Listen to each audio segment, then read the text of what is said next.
leaky coolant, and here's one of the signs you're going to look for to check it's definitely leaking. If you go under the car and look up, you'll see the pink or blue colour from the antifreeze from your coolant dripping down. It normally hits these bolts and they're sort of tungsten pink.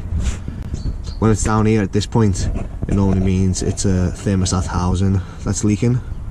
It's a very common problem with these, and it's not too hard to do. This is just how to diagnose it really.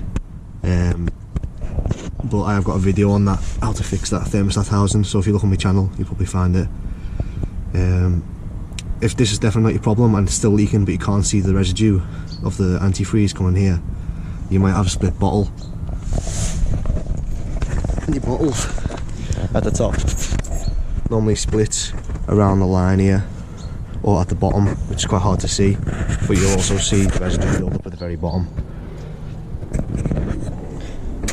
Another reason why you could be losing coolant is a crack in the hose or a pipe anywhere. So just follow your lines all the way around and look at the bottom of your radiator.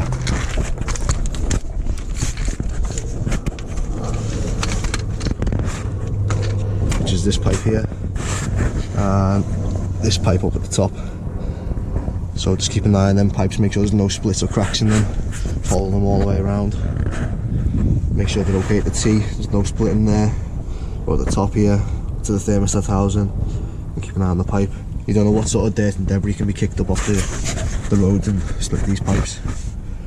But that's what you need to be looking at mainly if you're losing coolant. And then the dreaded one is the head gasket.